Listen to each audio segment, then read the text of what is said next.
No one makes me feel this way. Take it to the chorus. Assalamualaikum warahmatullahi wabarakatuh. Assalamualaikum warahmatullahi wabarakatuh. Assalamualaikum warahmatullahi wabarakatuh.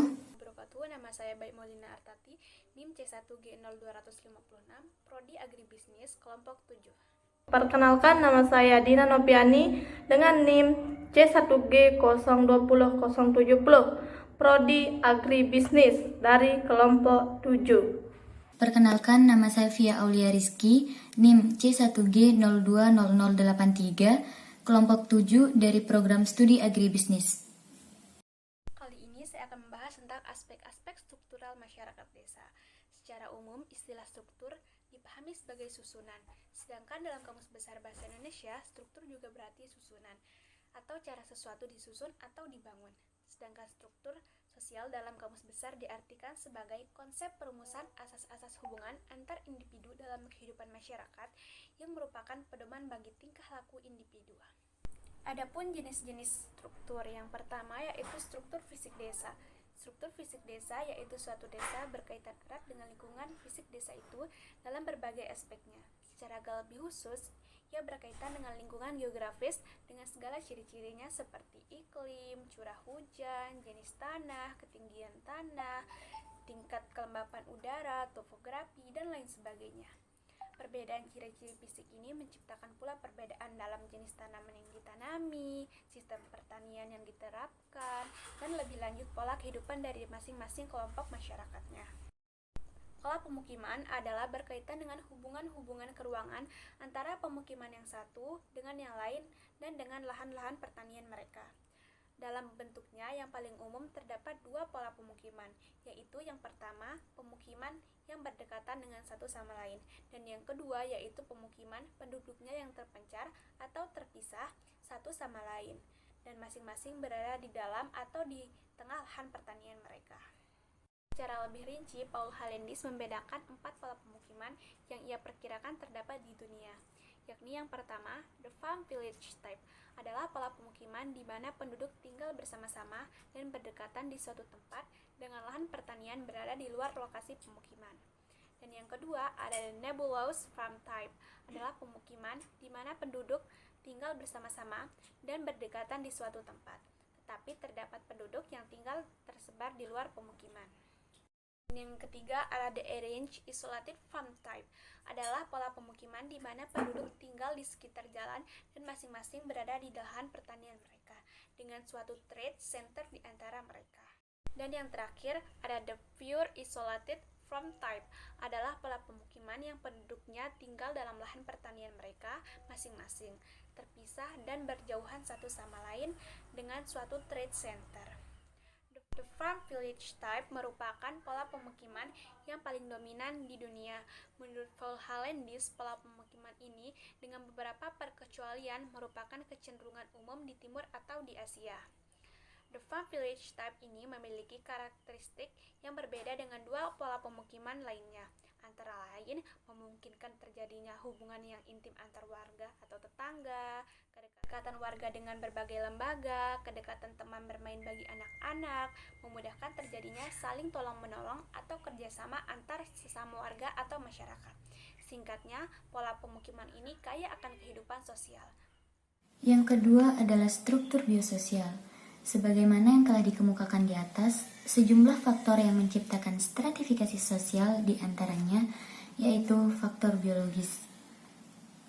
Konsep struktur biososial yakni struktur sosial yang berkaitan dengan faktor-faktor biologis seperti jenis kelamin, usia, perkawinan, suku bangsa, dan lain sebagainya. Yang ketiga, desa satu kelas dan dua kelas. Dalam hal ini, Smith dan Zuk mengemukakan dua tipe desa, yakni tipe satu kelas dan tipe dua kelas.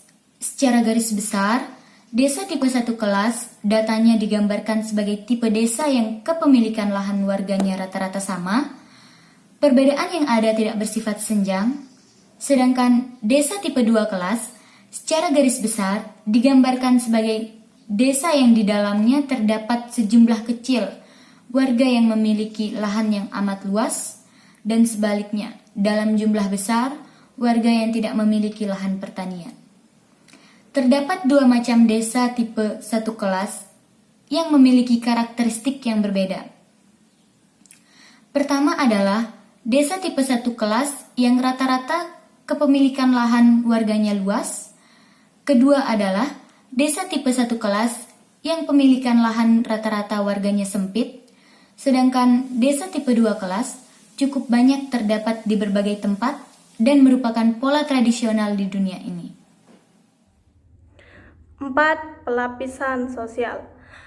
Pelapisan sosial bisa juga kita sebut dengan stratifikasi sosial. Yang dimaksud dengan stratifikasi sosial adalah penggolongan kelompok masyarakat dalam berbagai lapisan. Seperti misalnya berdasarkan pendidikan, berdasarkan kasta yang menurut ajaran agama Hindu dan lain sebagainya. Stratifikasi sosial akan lebih terlihat dalam desa tipe 1 kelas, yakni memenuhi 2 persyaratan.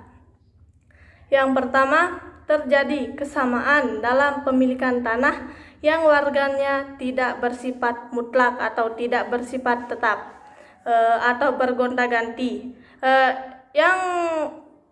Yang persyaratan pertama ini biasanya terjadi di negara-negara sosialis seperti negara kita, negara Indonesia. Yang kedua, tidak adanya yang mengatur di luar sektor pertanian, atau tidak ada okupasi di luar sektor pertanian sehingga masyarakat alternatif menjadi bebas atau seenaknya atau bisa semena-menanya. Dalam 2 persyaratan tersebut, Smith dan Zub memunculkan atau menetralkan 5 faktor pelapisan sosial.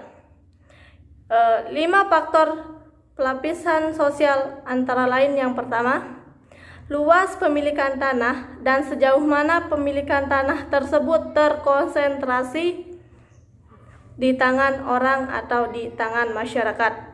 Yang kedua, pertautan atau hubungan antara sektor pertanian dan sektor industri. Yang ketiga, adanya bentuk-bentuk pemilikan tanah.